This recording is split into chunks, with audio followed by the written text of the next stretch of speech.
Hello and welcome to Dateline New Haven on WNHH-FM, New Haven's home for community radio. I'm Paul Bass, your host, inviting you to look behind the headlines on the stories that make our community tick. Well, there's one headline that's been such interest to me that's going on in America. It's going to be going to the Supreme Court that we have two people from New Haven here who are playing such an interesting role in trying to influence what will happen and help us understand. It's about the future of the internet. It's about the future of democracy. It's the future of civic discourse, which is a fancy way of saying Google versus Gonzalez. Supreme Court's hearing a case that involves a Texas law about what tech platforms like Facebook and Twitter are responsible for. And a clinic at Yale has been studying these issues, dealing with these issues, and submitted an amicus brief in that case. So I'd like to say good morning to David Dinelli. Good morning. I'm sorry? Good morning. Good morning. Who's the visiting clinical lecturer at Yale Law School's Tobin Center for Economic Policy, and the group we're talking about today, which is Tech Accountability and Competition Project, TAC. And Eleanor Rundy is a third-year student at Yale Law who's already done a lot of things in her life, who actually helped write the brief, correct? Helped draft it, yes. Helped draft the brief that's being heard in this case, Google versus Gonzalez. Thanks so much for coming in both this morning. It's very nice to talk to you. It's our pleasure. And I'm going to ask you, especially you, David, to get real close to that mic and face it when you speak so we can hear you well. So Section 230 of the Communications Decency Act. You often hear the word Section 230 thrown around. And it's from 1996. It's a law that I guess, Eleanor, you especially have been really studying when you wrote this brief that Congress passed in 1996 that gave tech platforms special legal protection. So unlike, let's say, the New Haven Independent or WNHH, they can't just go libel someone in public. We can't just go libel someone and publish someone or suggest that somebody go blow up a building or kill somebody or that they tell some horrible things about people without being held responsible. But under Section 230 of the 1996 Communications Decency Act, platforms are allowed to do that. They are not going to be held liable for what people post there and what they publish, the word publish, because I guess the internet was a different place then today. So what's at stake now, Eleanor? What is this case, Gonzalez versus Google, and how did you step into it? So our clinic, the Technology Accountability and Competition Project, started 2 years ago because a group of enterprising students saw a need for Yale Law to have some more opportunities for students to get involved in issues like technology, which, as you say, are right at the core of the future of our democracy. Gonzalez v. Google is a particular case about Section 230. Section 230 was passed in order to allow user-generated content, that is, the things that you and I say every day on Facebook or on Twitter, to be published and presented in real time to other people. In order to enable that and not force companies to go to either of one of two extremes, either total censorship or the Wild West. Now, how did this word censorship get thrown out? I thought censorship is when government doesn't let somebody legally say something. It's not censorship. I mean, I don't like it, but every publication decides what not to publish or what to publish based on its rules, and they're private enterprises. You get to go choose what you want to watch or listen to or read, right? Well, you could have a very open funnel or you could have a very closed funnel. But why is it called censorship? I thought censorship was government taking action to limit speech. Okay, we can use another word. No, I'm not asking you to agree with me. I'm really trying to understand it because everyone says that word censorship. I suppose it wasn't about what you were saying. Sure. I suppose it's about how I think about it. For the tech platforms to be able to publish, to adhere to their policies at the best that they can, given the speed and the scale, the volume of user-generated content, to be able to publish and present it in real time, adhere as best they can to the policies that they have, but not be exposed to crippling liability that makes them afraid to publish that content to begin with. They're worried to get sued. That's right. Which is something every publisher wants about. Like, I can't, if someone wants to use user-generated content, they put a comment to an article in The Independent and says, so-and-so public figure stole money, and also, like, I saw them run their car when they were drunk. I can't publish that because that's not true and it could destroy their life and I can get sued. But I guess we decided in 1996 that it's very important for the future of our country and democracy to allow companies that are big and make tons of money and do this on a large scale to be able to publish that right away and not have to be sued. You saw my bias in that. So somewhere in there, yeah, it came out. I would say Section 230 does place pretty meaningful limits on immunity. And that's really what the brief that we helped draft was about. It was about going back to the text of the statute and saying immunity only applies with two prerequisites. One is that these internet platforms, internet service providers, now they're called digital platforms or intermediaries, did they create or develop this content in a way that contributed to the illegality of the content? Or was this just amplification or presentation of a general user-generated content? And is the user legally liable? Potentially. Yep. Okay, so 1996. Well, first of all, why don't you tell us the specifics of this case, Gogo versus Gonzalez? You want to tell us about that, David? Who sued Sure. whom and why? Sure. The facts are really quite tragic that gave rise to this case. And our brief and other briefs that address the legal issues, I think, acknowledge that without necessarily deciding that we have to make our argument about those facts. But those facts were as follows. I'm going to get a little closer to the mic. Those facts were as follows. The allegations were that there was an ISIS attack on a cafe in Paris in which a young American woman died. Her parents then brought a lawsuit against Google on the following basis. They alleged that there were ISIS recruitment videos that had been posted on YouTube, Which is owned by Google. which is owned by Google, and which were then amplified by Google and sent to people who were susceptible to the messages in those recruitment videos. The rabbit hole. That's right. And the allegation is not that the platform did anything other than take those videos, which were banned by their own terms of use, and present them to other users. It made a mistake, but nonetheless, this material remained on the YouTube site for some time, and the allegation was that that contributed to the successful recruitment of people who were involved in the attack that led to the death of the American woman. The lawsuit was against Google on the theory that that was a violation of the Anti-Terrorism Act for Google to have hosted those videos. And the question that the courts are addressing is whether the Section 230 immunity applies under these facts. And I guess there are big implications, not just for this case, but as we discussed before on the air, your job as lawyers is first to look at the facts of the case, right? That's You're correct. not a Supreme Court justice saying, do we want to say the Constitution long terms? You want to say, does it apply? So what did you two conclude? Well, we were representing clients, and lawyers represent clients. So who's your client? Our clients in our brief are Senator Ron Wyden and former Representative Christopher Cox. So they wrote the two Section 230 Act, right? That's right. They were both in the House of Representatives at the time, and they worked together to reach a solution to this question which we're addressing today, which is what should be the responsibility of internet platforms. Should it be different than those of, for example, the New Haven Independent, and why, and what are the limits of that? And they came up with 230, which then they shepherded through its passage, which was nearly unanimous at the time, and it became law in 1996, as you said. Because everyone had bipartisan love for the tech companies the way they now have bipartisan hate. I would argue in the same extreme direction. I wasn't as active in this issue in 1996, but I think that it's fair to say that there was probably less bipartisan hate than there is now. I don't know if I would characterize it as love. Well, I kind of felt when you looked at what the discussion took place with the Obama administration, the Republicans agreed. They said it was generating wealth tech industry. There was all this great promise, which I think there was with these emerging tech platforms. And they gave contributions to politicians too. I mean, it all was everyone saw it as a win-win-win, right? Don't you think when you were looking back historical context to this, Eleanor, that we saw a different kind of reality of what these platforms looked like when Wyden and Cox wrote the law in 96 than what we see in 2022, 3? At least in the context of this case, I think you would see more similarities than maybe your presentation suggests. So on a couple of points, the size, the speed, and the scale of user-generated content back then was an issue, and it was part of the reason why Section 230 was passed. They felt they needed to not stop the flow. That's right. Which people are still saying. Some of the judges at the appellate level have said it's so important that we don't stop this flood of information from coming out immediately. That's right. I think Which is really, I have a hard time understanding that. Why is that so important that ISIS be able to say in 5 minutes that look at what we did with Charlie Hebdo rather than wait an hour and see if it makes sense?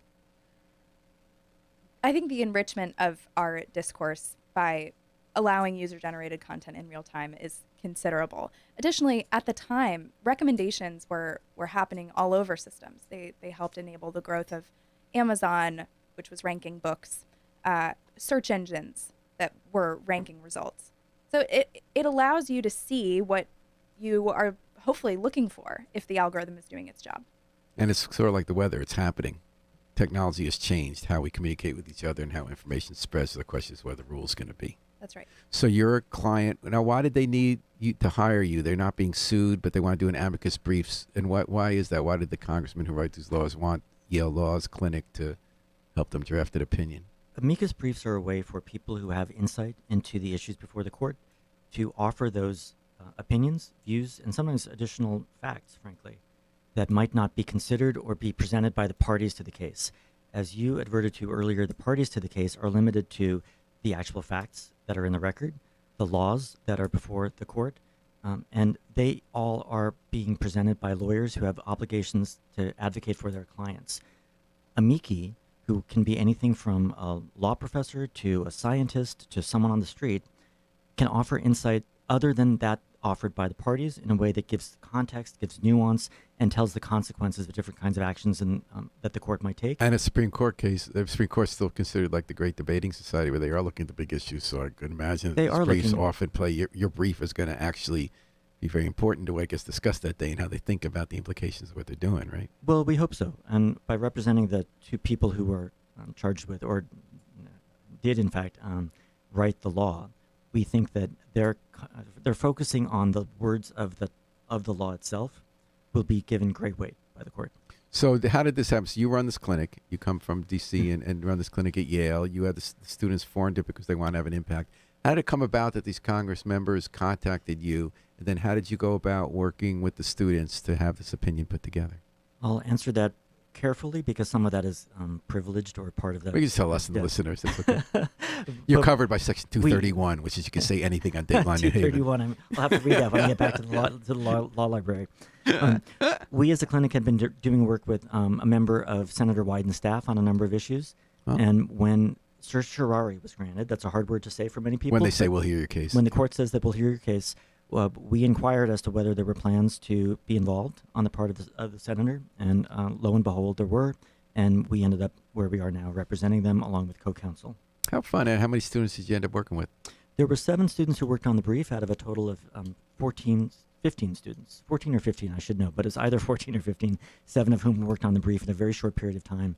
I remember when you do these briefs, like when the immigration cases with Trump, when the Yale students were working 24 hours around the clock that weekend, that first weekend, and they put the briefs up. It's exciting stuff when you see how the law makes a difference in people's lives. Eleanor, how did you get involved in this brief? Well, I was lucky enough to be a member in the clinic, and I should emphasize I was neither the sole nor the lead student working on this brief. I'd love to give a shout out to Abby, Daniel, Cart, John, Natalie, and Shreyas, who all did amazing work together over the course of the last fall. And were you meeting in person or doing the 7 of you and you, were you meeting mostly over Zoom or? We were all in person, and when the opportunity came up to contribute to this effort, people just raised their hands and said, we'd love to do it. And at the time, I was sort of overloaded on my schedule, and I said, you know what, I think I'm going to drop a class. Oh, so interesting. In order to... What class did you drop? It was another independent research project, and I just decided that being part of this brief was going to be a lot more fun and probably a lot more influential. And why did you care about it? I cared about it for a couple of reasons. I think Section 230 is an incredibly important act, and I thought it was also a unique opportunity to get back to the text of the statute and to hear from the co-authors both about their original intentions and about the way that they felt the court needed to read the statute in light of the facts of this case. And did Wyden and Cox come down, or was that virtual? You talked to them? We were in contact with their staff and with Representative Cox directly. It was a very close working relationship. It was intense. There were lots of situations in which various people who were involved had similar views on certain of the interpretations we needed to make. Other people had other interpretations.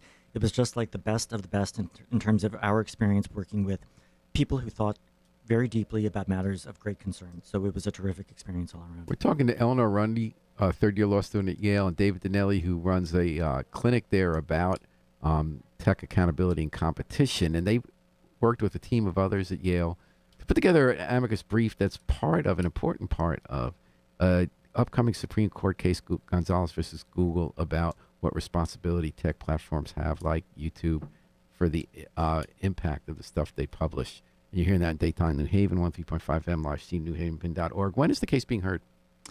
It's going to be argued on February 21st. And I noticed that last weekend you actually filed the brief. We did. It was filed on Thursday, which was the due date for all of the briefs that are technically in support of Google. That's a little bit of a misleading term of art. Our clients concluded that under their interpretation, Google is entitled to immunity in this case, and that determined the due date for our brief, as opposed to a brief that concluded otherwise might have been filed in support of the petitioners, for And example. because I take it you're a member of the DC Bar, No, I'm a member of the California Bar. so that allows you to submit on their behalf. Because I noticed the students' names weren't on the brief. That's because you have to do it on their behalf. Right? That's right. I am a lawyer. I'm allowed to be on the brief. The brief has to have at least one member of the Supreme Court bar, and that was someone at the law firm we partnered with called Munger, Tolles & Olson. So you concluded, if I have it correctly and from looking at it, that you weren't settling the big picture questions about tech. You were saying, reading what this law says, you concluded, if I'm not wrong, that it plainly says Google is not liable in this case because of the text and the intent of the 1996 Section 230. Is that correct? That's correct. And why did you come to that conclusion? But again, without revealing confidences, the position of the brief is limited to the facts of the case, which is where the clients, and I think I can reveal this, thought that they had the most expertise in describing their words, what they meant, and their application to the facts of this case. And what did they mean? I mean, I'm taking what you wrote. I'm not asking you to tell me private conversations. Like, in what you submitted in your brief, what did you argue, Eleanor, that this law says and meant? So first of all, it's not a blanket protection for digital platforms. Yeah, you're making that It's clear. also Yeah. not a blanket protection for all recommendations, right? Mhm. We just went through the two prongs of the statute. What I talked about earlier about create and develop. And then a second piece, which is, does the claim at issue treat the platform as a publisher or speaker? And so you said, we're not getting the big picture questions. That's because Section 230 is actually tailored to be one of those case-by-case analyses where you have to be really careful about what exactly is the content at issue, what's the relationship between the platform and the content, what was their degree of involvement in creating that content. So can you give me specifics repeating at the prong for people like me who are not as conversant with this? The two-prong test, how did this case, based on what you wrote in the brief, not private conversations, based on what you argue in the brief, how does this case pass those two tests? Recommendations are just like any other content moderation decision immunized by Section 230. So they fall under that same test. Meaning if they say you should watch this video, it's still not their video. Right. Under 230, they don't believe YouTube was publishing this. They didn't, I believe they are treating YouTube as publishing it, but they didn't alter the content. They didn't go in and change the video or edit the text and make it say something that it didn't before in a way that made it either more illegal or made it illegal, whereas before it was legal. So if they had taken out, if you take out of a video a threat to kill someone or blow up something, but there are still other problems with the video, you're actually in more trouble because you edited it. If you just leave it alone, then it's say, my hands aren't on it, so we're just passing it along in the civic commons. I think that's a good question. I think the way that we would, the brief would answer that is you have to ask whether or not it contributed to the illegality. So if you went in and you made it more legal, But they still had parts that were you illegal. probably wouldn't end up being liable. But it sounds like you're still liable for the parts that are illegal because you're no longer having the protection of saying you didn't alter it, that it's not your content, it's their content. I think that's a great question. I defer to David on I mean, whether this you is have the basic an level. additional. Because I told you from the air what my Yeah. bugaboo is as a publisher of a very small publication, that I feel like they get a free card to make tons of money and influence things on a large scale and not take responsibility for what they're doing in a way that smaller publishers don't. And they should, but you're saying the value is that having instantaneous public comment, a flood of it at all times, contributes to democracy. Well, I do want to honor that instinct, right? And That- you also said there are guardrails. The 1996 Act does have certain things they're not allowed to do. Absolutely, and I think that knee-jerk reaction is right. Obviously, we were going to the Supreme Court on a really specific issue, and there are lots of proposals that Section 230 should be amended. That either And that's the stand- it should be Congress, although these days it's getting fuzzy who makes the laws. that should definitely And tell be me, Congress. Eleanor, I interrupted you and I apologize. Not at The all. second prong, how did that apply? The second prong was about whether or not the claim treated YouTube or its parent company as a publisher or speaker. And in this case, it was pretty clear that what they were doing was publishing videos. So but you're arguing they shouldn't be held liable. So Correct. So if you're treating someone as a publisher or speaker, Section 230 immunity is going to apply. okay. And if you did not create or develop the content in whole or in part in a way that contributed to its illegality, again, you're immune. But you have to pass both of those bars in order to get to Section 230 immunity. And what's the other side arguing on that? Like, what's the counter argument in Gonzalez? The counter argument is as to both prongs. One is that the platform, by recommending, is creating some new kind of information. So, The for act example, of recommendation is content creation. That's correct. At least that's so interesting. That's the position that the United States government is taking. That's so interesting. On the question of whether the claim treats the platform as the publisher, there's a related argument, which is that this claim does not arise simply by virtue of this one-time posting of a particular video, but rather by the amplification and by the targeting of specific people who might be vulnerable to the message, which has a different effect and is different than merely holding it liable because of the fact that it made it public. So, if you don't mind bearing with me, since I'm not a lawyer, is that saying that there's publishing and there's publishing? So if you're just a publisher, you get this protection on 230s. But if you're a different kind of publisher who's like going and feeding stuff just to vulnerable people to go down a rabbit hole and do crazy stuff, they're arguing the other side, not you guys, that makes you a different kind of publisher who isn't covered by the act? Not quite, because the law doesn't cover publishers because they're publishers.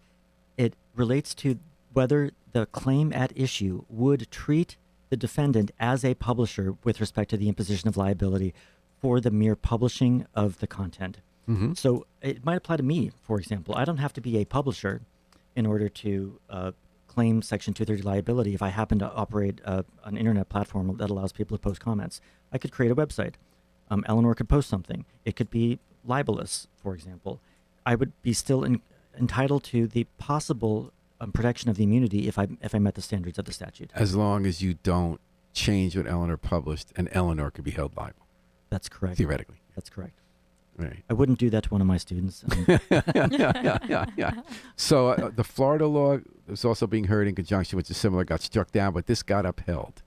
And Judge Kevin Newsom said that their content moderation decisions constitute the same sort of editorial judgments entitled to a First Amendment protections when made by a newspaper, or am I taking that out of context? I guess because I think that one of the underlying things are whether social media platforms are, quote, dumb pipes reflexively transmitting data from point A to B, which is what one of the judges ruled. Another one said, no, their content moderation decisions are the same sort of editorial judgments the First Amendment protects. I mean, is that sort of what's at the stake here in a larger stake, or no, even though it's not what you dealt with in your brief? When you step back, I think that's a good description of the question that society is facing and that the law is facing. We have these new things where people can contribute. It's important that they be able to do so in real time, at least some people think so. And they operate at scale that we've never really considered before. So the question before society as well as the courts is, what are these things? How should we treat them? And when should they be accountable and when should they not? They are neither just a dumb pipe nor acting like a single person who makes a decision about every single piece of information that goes up and makes Well, I was going back to something Eleanor said. So when they wrote it in 96, they talked about the importance of the real-time discussion, right? There was a fraction of the real-time content that we had then. We didn't even have videos. We didn't have YouTube in 1996. Matter of fact, it was really the election of 2000 when people even started getting the breaking news. And I totally respect this is out of the purview of what you're doing with this brief, so maybe you don't want to talk about this. But do you feel the changing reality might change those questions? Why is it important that people instantaneously be able to spread information and reactions and possibly libel or lure people into violent acts, rather than if it were, instead of 1 billion people, weighing in 5 minutes, it were 100,000 people in a moderated way to follow libel law over 24 hours? What would society lose? I think that there are trade-offs to either of those scenarios. We know that there are historical situations where people's ability to communicate about real-time events, whether it be the Arab Spring Ooh, or right. The whatnot, Arab Spring is the great in example. which we probably are happy that people were able to communicate with one another without having to go through someone who would make an editorial decision about whether something was good information or bad information or should be trusted or not. Usually the people who make those decisions are not like the New Haven Independent. Usually they're parts of large conglomerate organizations. But we make mistakes too. But it was Sure. important. So, because there was something you said earlier that made me think about the advice that lawyers were giving. So when we started the Independent, we got up all night doing these comments we were posting. But we wanted to read everyone first because we didn't want to libel somebody. We didn't want permission, or to have permission to have people call people racial slurs, and we wanted to be freewheeling, and we didn't care if they were left or right. But we didn't. We believed the law had standards for a reason, even if you can get away with it. And I remember at the time I did legal research, and the corporate change lawyers were saying, as long as you don't touch it under the 1996 Act, as long as you don't alter it, you're passing along a product that isn't yours in the public comments.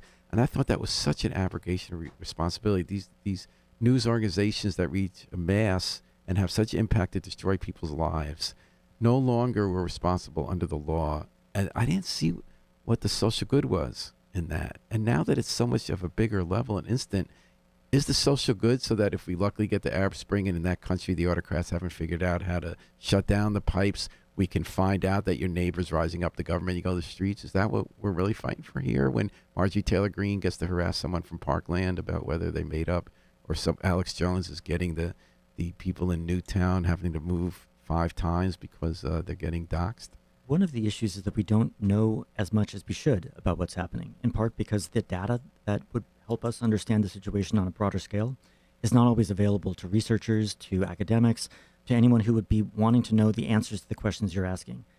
It's difficult to weigh things against other things when we don't know what's happening on at least one side of that balance.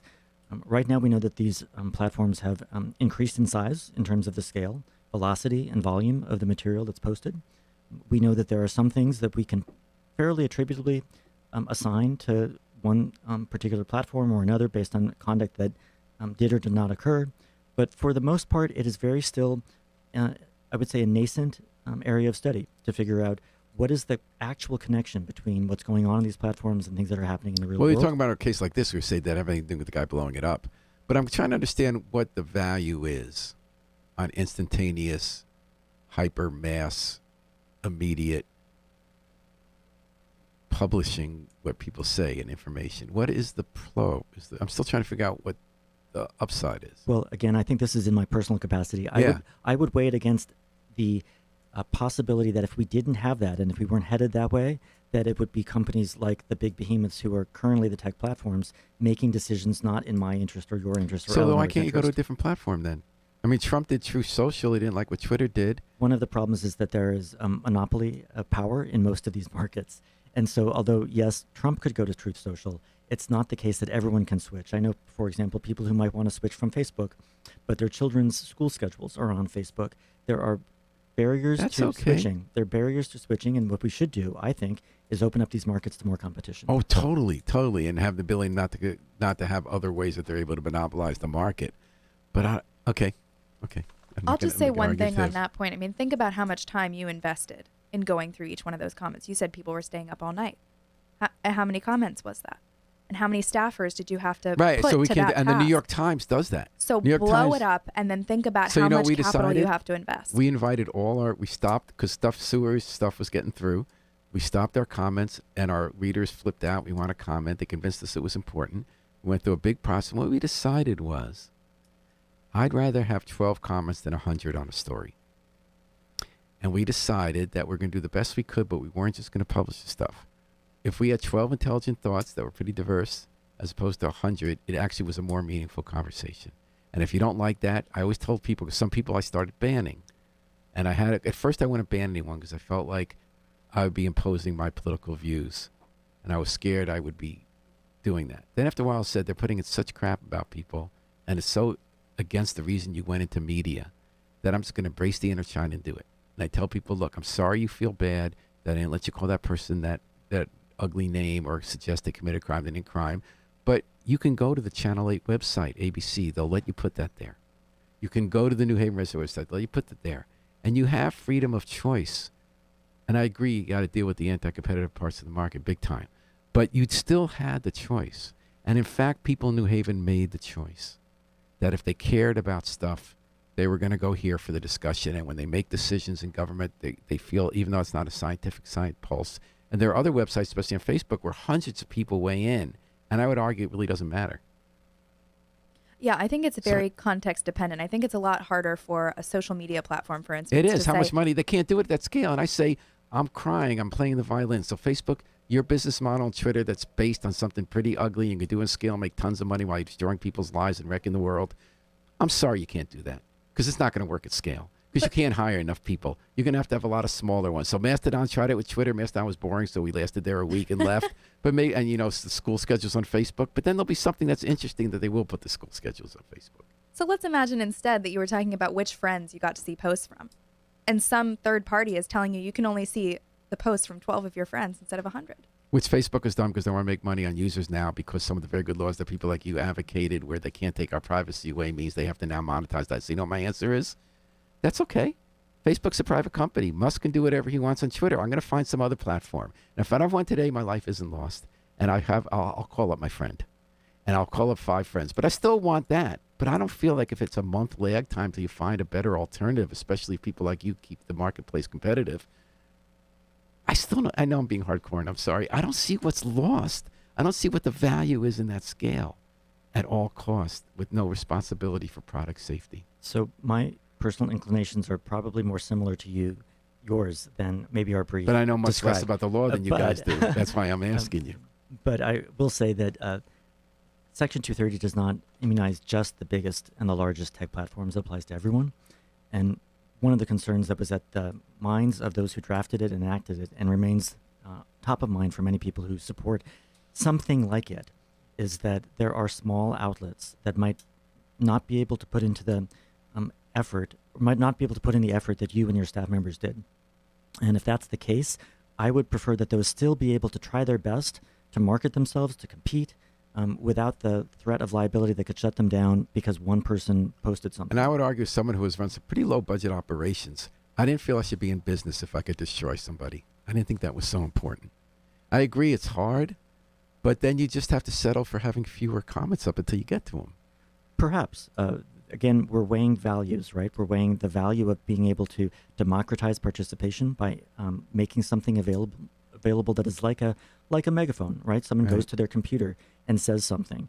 How many people say things that are not destructive? How much would we lose if we shut that down? These are difficult questions and their value judgments. And the great thing about the internet, the reason we believed in it so highly, now it's gotten more complicated, is the barrier of entries have gotten so low that anyone could do it. Well, anyone can. You go might and not post, be able to that's have correct. 1,000 people that day, but you could do in Vermont, the email list they have now, people who care about state government, where you get to post once a day. I'm unfamiliar with that. And it's really interesting. It's their answer to social media. And it's been really successful. And so we've lost their ability to instantaneously post 100 things a day about state government. And all these people who seriously consider what's happening in state and they have different points of view have to think about what they posted. I mean, I think it's really good to have alternatives like that. And I would emphasize, just as a point of commonality, I think, between the three of us, we're not pro-tech or anti-tech. I We're agree. just looking at pretty love the specific tech. issues. And the potential, and I love that you're doing that. We're talking about that on Dateline New Haven, WNHH-FM, with 2 people who are in the mix at a big case about to be argued in the Supreme Court. They've just submitted amicus brief, which is very interesting about Section 230 of the 1996 Communications Decency Act, and what that means for what we can and can't have on social media platforms. Eleanor Rundy, was it fun working on this? Was it worth dropping a class to work on this? I hate to say this because I adore the professor whose class I dropped, but it was a lot of fun, and I'm glad I did it. What'd you learn from it? There was a lot of collaboration. There was a lot of teamwork. I learned a lot about the Communications Decency Act itself, and the process. I'd never done anything like this before. We had filed an amicus brief as a clinic on a very different matter, a consumer protection matter, but we had never done it in the Supreme Court before. And David, how about for you? I mean, you've had a long career. You've been at Southern Poverty Law Center. You were at Omidyar Network, which really did some of the groundbreaking stuff on how the promise of the internet early on with information. You guys are a fantastic organization. And you worked on anti-hate and extremist litigation. So when we had these arguments before, no one's going to take away your credibility in caring about, people not being abused. And what was it like for you to work on this project? Did it have any new insights for you? Did you learn anything about what these issues mean or how you address them in the legal context? As a lawyer, every time you take on a new issue or write a new brief, you learn something that you didn't know before. You think about it differently. And what I love about working with the students in the clinic is I get to watch them doing the same thing and undergoing the same processes where they dig and they dig and they dig. And every time they dig, they find something else. But what I really enjoy about the practice of law, as well as the joy that I'm hoping to instill in the students, is that when you're working with each other, you learn more together than you do by yourself. And you end up really respecting one another. You become friends. You're in the trenches, and as people say. It's kind of exciting to get common purpose and all that. You know, when I think about the generational change, I see that in journalism. I learned so much from working with people who are Eleanor's age, not to be paternalistic here, you know, like the old guy, but they often see things in ways I never thought of. Absolutely. I'm doing my job the same way, or even just analyzing a political situation, you know. Like you used to think there's just like no way you're going to have gay marriage. I mean, when we were doing LGBT stuff, we didn't even call it LGBT in 1980s and 70s.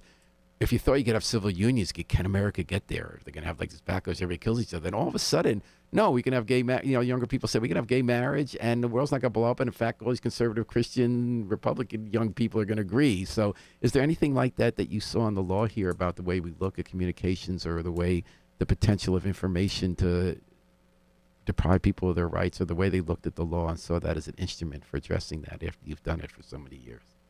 You know, it's funny. I was listening to the Bostock oral argument this morning, or as an assignment for a different class, and I noticed that they're all about hypotheticals. And it was amazing the degree of imagination that you need in order to write an effective brief like this one. And your generation has so much more of the imagination because we have too many years of accumulated experience to believe that limits what we think can be done, right? Did that come into play here at all? Well, I don't know about that. David was really our shepherd. So I certainly wouldn't say that the students knew more than he did. I didn't say no more. Did you see possibilities that he didn't see, or did you see new ways of looking at it? I think everybody brought a different perspective to this project. What about you, David?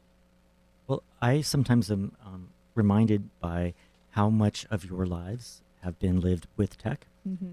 And the fact that that sometimes leads to deference to the fact of tech, as well as its inevitable change.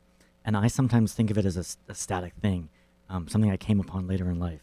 So it's a different approach. And sometimes is that a little bit from how you used to have to crack a lot of books that then they look up quickly, and you used to have to write out stuff that they cut and paste? I had to read books that used paper. Have you ever heard of such a thing? I had to look at indexes and tables of contents. No, it's not necessarily those kinds of things. It's the way in which everything about their lives is already suffused with technology, and it's not a separate thing to them. And it helps me remind myself and that I might have a bias that I need to check. That's great. We're talking about that WNHA. So here's something that people our age used to think until 5 minutes ago. Supreme Court kind of looks at what your brief was about. Is that what the law intended? Was that what the language? Is that what the law and Constitution? And then Congress is supposed to make the laws that decide the big issues we're talking about today. After case, whether it's a shadow docket or not even a shadow docket, the Supreme Court is making that policy and deciding the big questions.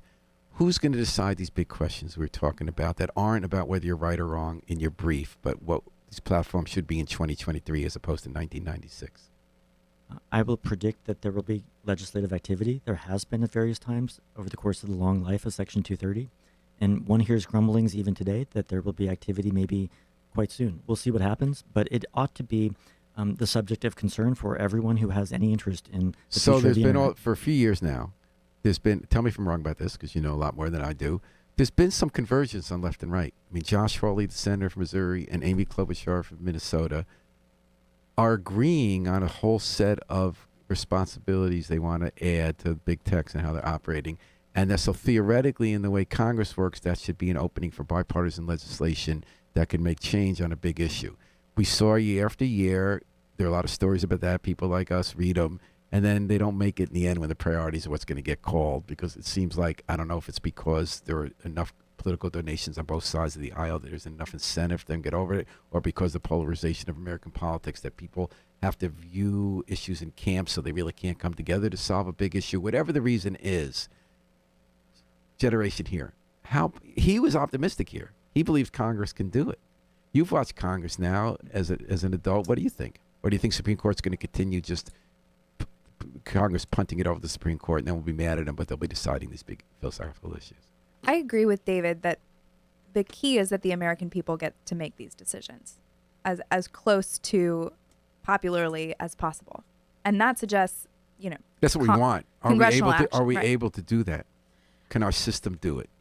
I think it can. I'm optimistic as well. And another reason I'm optimistic is that you see local and state legislatures, they can't act on Section 230 because it's a federal law. But in many other areas, consumer protection, privacy, products liability, civil rights, the states are acting to ensure that our digital society and our digital economy is structured in the way that the American people want it to be. And what would you folks, if you feel comfortable saying, is what you would like to see in legislation that comes out of Congress? I am in the still deciding group. These are very difficult balancing questions, and I don't know where the balance should be struck.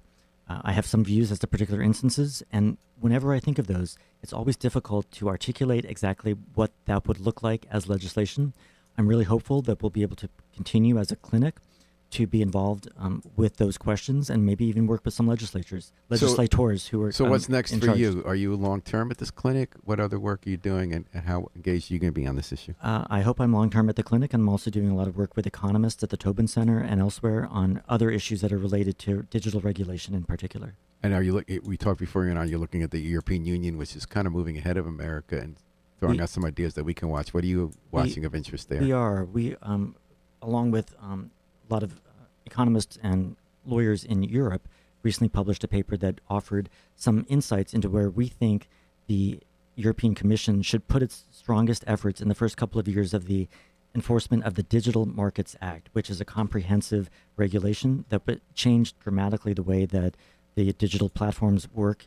And For privacy, anti-monopoly, which is a big mostly issue of yours. anti-monopoly and other ways in which they are competing with one another. There's a different regulation called the Digital Services Act that is more concerned with the kinds of harms that social media platforms and others are contributing.